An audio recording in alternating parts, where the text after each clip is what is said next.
Olá, boa tarde. No início de mais um ano, o programa Eclésia dá a conhecer algumas atividades dos vários setores da Igreja Católica. Hoje, o enfoque será dado à educação cristã e também à catequese.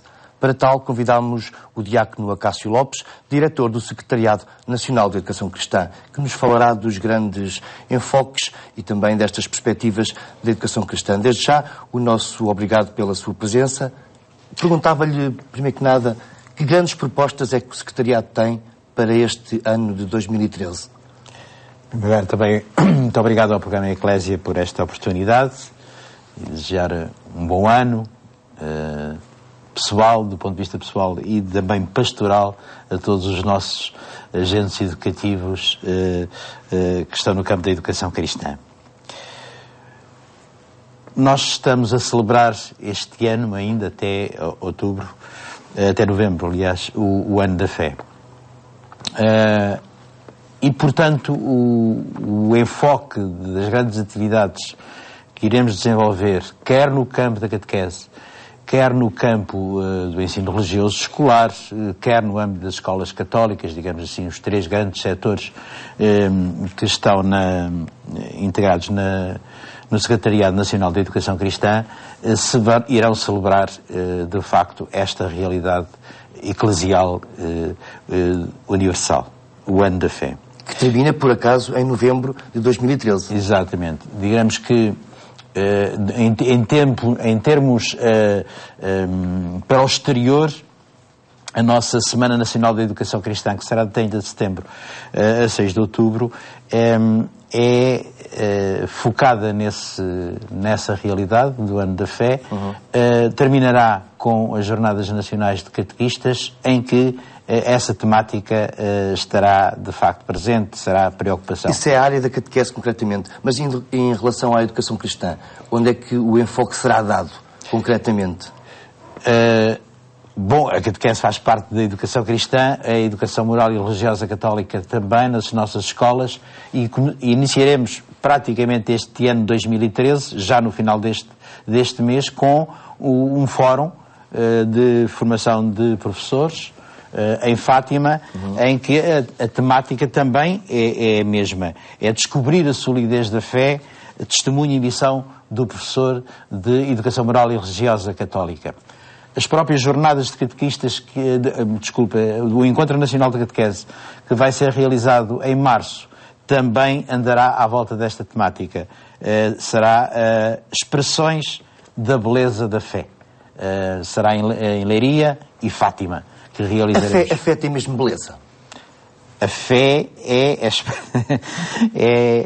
a expressão é a expressão daquilo que de mais belo podemos fazer da vida do cristão. A vida do cristão, conduzida pela fé, só pode ir ao encontro do bem, do belo e da verdade. E essa fé muitas vezes encontra-se através da educação? Ajuda? A fé é um dom de Deus, em primeiro lugar. A nós compete-nos dar-lhes desenvolvimento. Ao homem compete uma resposta ao apelo de Deus, à revelação de Deus, e nós desenvolvemos. Portanto, o ser humano desenvolve essas capacidades de resposta à intervenção de Deus. E em relação aos professores de educação moral e religiosa católica, há atividades também específicas para eles ao longo deste ano? Sim, além, como disse, já no final do mês da formação, sim, que iremos desenvolver em Fátima, haverá todo o trabalho a desenvolver com a nossa equipa nacional, com os secretariados diocesanos, para o desenvolvimento curricular. Estamos este ano a pensar de uma maneira muito especial, a repensar, se quisermos, a identidade, as finalidades, as metas e o desenvolvimento curricular da disciplina no nosso sistema educativo. E dando também uma especial atenção a algo que está a crescer exponencialmente, que é a frequência da disciplina no primeiro ciclo de escolaridade. Isso deve-se a quê, concretamente? Essa subida exponencial? Os pais estão mais atentos à formação cristã dos seus filhos? Julgo que sim. Julgo também que tem havido um trabalho global de atração, um trabalho dos nossos professores que estavam muito ligados ao segundo, terceiro ciclo e secundário, mas que agora também se estão a empenhar neste trabalho nas crianças do primeiro ciclo. Penso que há aqui um conjunto de fatores que se interagem, que se interligam para que, de facto, este crescimento esteja a ser uma realidade. E nós temos que dar resposta às necessidades que... E ao nível da catequese? A formação dos catequistas também será uma prioridade? Estamos a pensar, de facto, a formação dos catequistas vai inserir-se exatamente no repensar do próprio percurso catequético em Portugal. Já começámos, vamos intensificar este ano também uma grande reflexão com os nossos catequetas, com os nossos responsáveis diocesanos, sobre que percurso a catequese deve ter desde que a criança, desde que se nasce, exatamente, e nós estamos a pensar até ao fim da juventude, mas temos que ir para além disso. E o modo como estamos a desenvolver ou construir, se quisermos, um novo paradigma, a palavra é capaz de ser um bocadinho pretenciosa demais, para a catequese em Portugal, aplicaríamos aquilo que o Jacques Delors diria também em relação à educação, quando escreveu a educação ao longo da vida. A educação cristã é ao longo da vida. E, portanto, temos aqui uma formação, ou se quisermos, uma catequese intergeracional, que começa com o despertar da fé das crianças pequeninas, ainda antes da instrução de irem para a escolaridade normal. Já focando ou tendo em conta as novas tecnologias, visto que as crianças, nos tempos que correm, começam logo a trabalhar com computadores. Claro. De facto, os nossos suportes pedagógicos, digamos assim, continuam a passar pelo suporte escrito, pelo papel, se quisermos, mas muitas dos nossos materiais, dos nossos recursos pedagógicos são hoje de natureza digital, eletrónica, audiovisual, etc. Quer dizer que o Secretariado da Educação Cristã teve isso em conta, adaptou-se às novas realidades. Certo, exatamente. Sobretudo nos últimos tempos, o desenvolvimento do nosso site EduCris, que está de facto ao serviço de toda a educação cristã, tem tido um desenvolvimento extraordinário e tem tido também uma frequência a repetir, frequentadores. Sim. De pessoas que implicam que tem sido um crescimento. A última informação que o responsável pelo setor de comunicação e internet me deu é que do ano passado para este ano houve um aumento de frequência de 200 e tal %. O que me parece não sabem quem são as pessoas que fazem o clique, o que é que vão à procura? Sabemos porque como temos o site dividido por setores, sabemos os diversos, chamamos os banners, não é? De acesso, sabemos minimamente quais são os setores mais... Já estamos a entrar na reta. A catequese e a educação moral religiosa católica, de facto, os mais. E os jovens, com a nossa rubrica do Teu Espaço, que é uma rubrica muito dedicada a eles, aos mais pequenos e aos jovens. Já estamos a entrar na reta final do nosso programa. Podemos então dizer que em 2013 o Secretariado da Educação Cristã tem muitas propostas. Tem muitas propostas, seria fastidioso estar a enumerá-las. Algumas são similares ou a continuação do que vínhamos fazendo, outras que são novas, nomeadamente este pensar da catequese, e também pensar, e não queria deixar de referir isto, o trabalho que estamos a fazer com o Ministério da Educação para a simplificação da legislação, que é extremamente confusa, da educação moral e religiosa católica nas nossas escolas e, portanto, inseri-la num desenvolvimento curricular similar e que, ao mesmo tempo, faça exigência aos nossos professores do que são as exigências para os professores. Agradecemos a sua presença aqui, muito obrigado. Estas foram algumas propostas apresentadas para 2013 na área da educação cristã. O programa Eclésia segue com o espaço dedicado ao Segundo Concílio do Vaticano na rúbrica Passado Presente com o Bispo do Porto, Dom Manuel Clemente.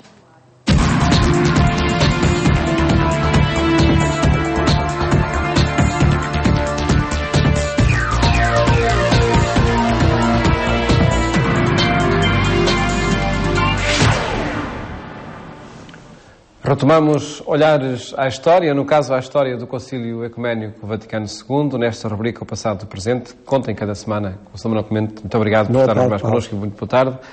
E são olhares à história do Concílio Vaticano II, os que temos proposto nestas semanas a quem nos segue aqui no programa Eclésia.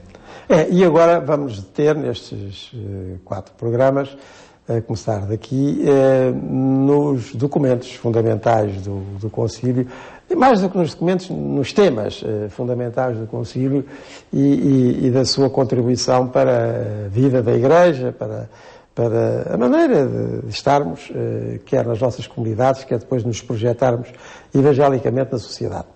E o primeiro documento a ser aprovado no Concílio foi o documento sobre a liturgia.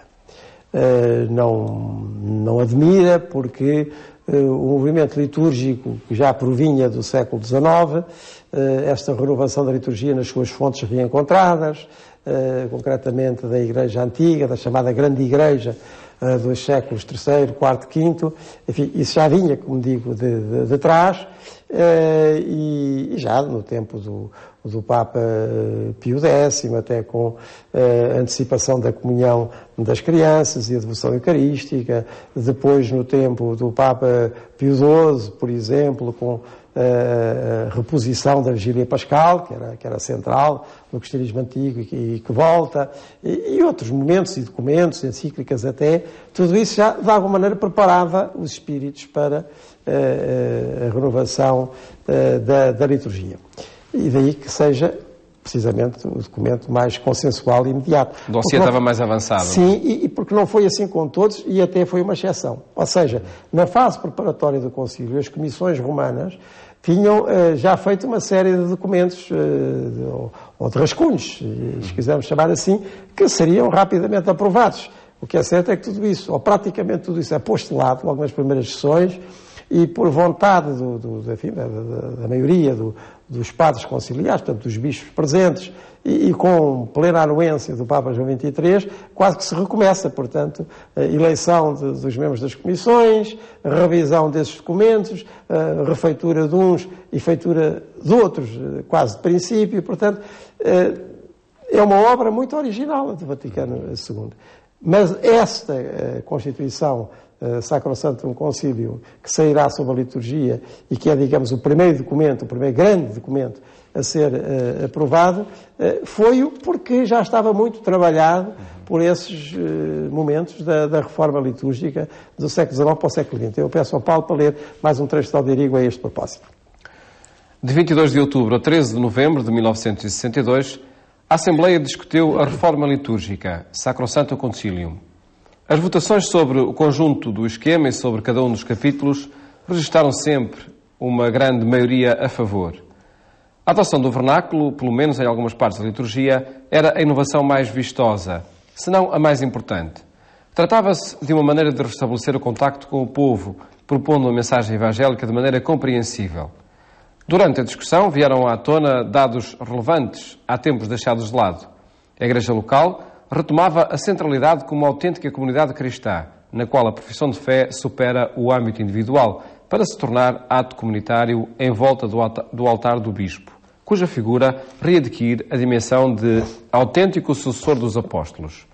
Significativa era também a importância que se voltava a dar à liturgia da palavra, junto com a liturgia eucarística. Bom, então, vários elementos, mas, como digo, aparecem na reforma litúrgica do Vaticano II, mas já muito preparados pelo movimento litúrgico do século XIX para o século XX e também com o próprio movimento bíblico. Portanto, desde o final do século XIX, vários autores católicos, secundando aí o que já era mais normal entre os nossos irmãos protestantes, vão dar relevância maior à palavra de Deus, ao conhecimento da palavra de Deus, à leitura da palavra de Deus, o que também vai acompanhando os progressos da alfabetização, não é? Porque para populações maioritariamente analfabetas, a leitura da palavra de Deus era apenas uma hipótese, não é?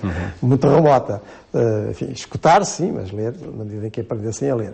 Mas tudo isso se foi somando e, portanto, se foi aproximando deste momento conciliar. Mas é muito interessante nessa afirmação de Alberigo a descoberta da base eclesial da liturgia. Porque a própria liturgia implica isso. Digamos, é o culto oficial da Igreja.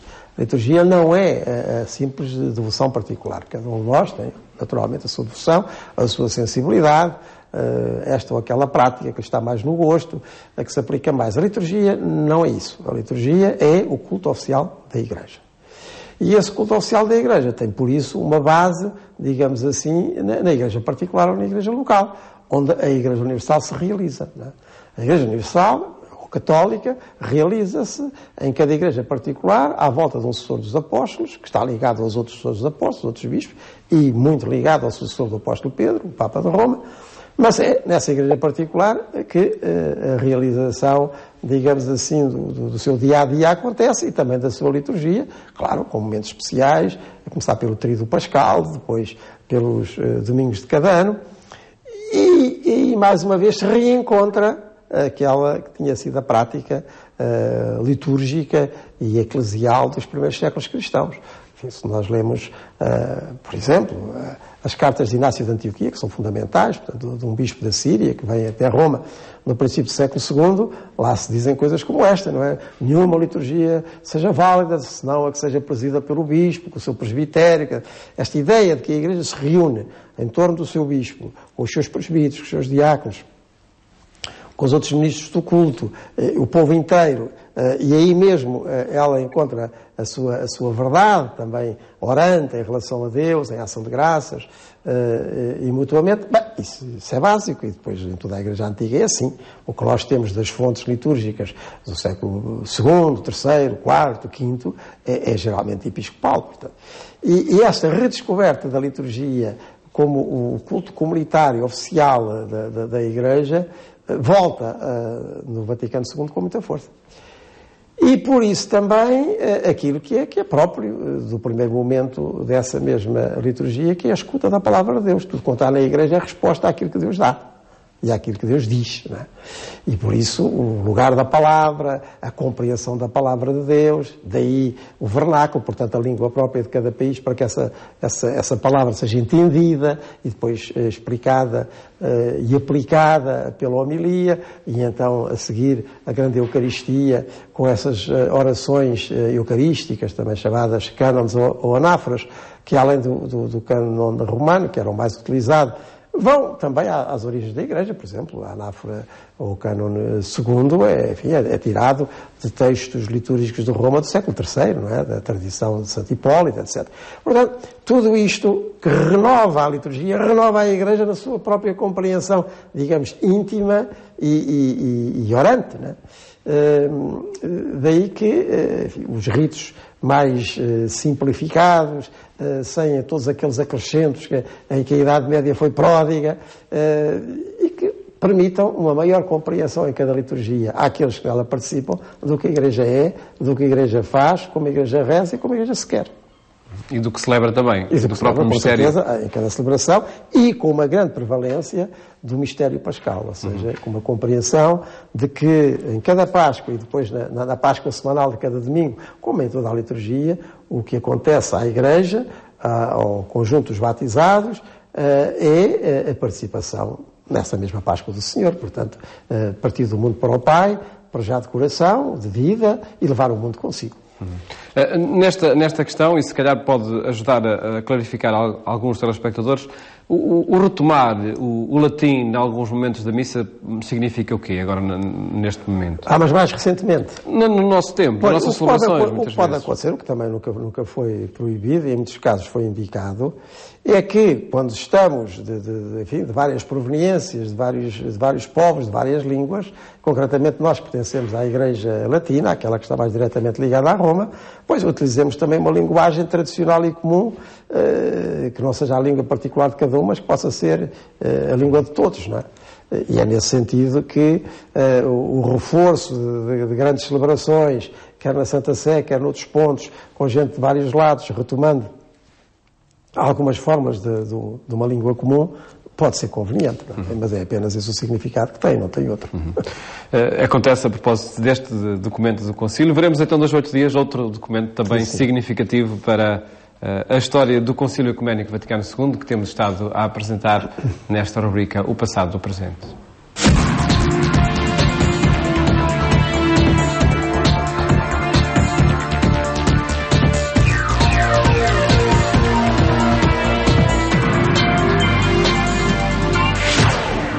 Este foi o programa Eclésia de hoje, onde se falou de atividades educativas e também catequéticas da Igreja Católica. Dom Manuel Clemente depois abordou mais uma vez aspectos relacionados com o Segundo Concílio do Vaticano. Só me resta despedir e desejar-lhe um bom resto de tarde. Até amanhã, se Deus quiser.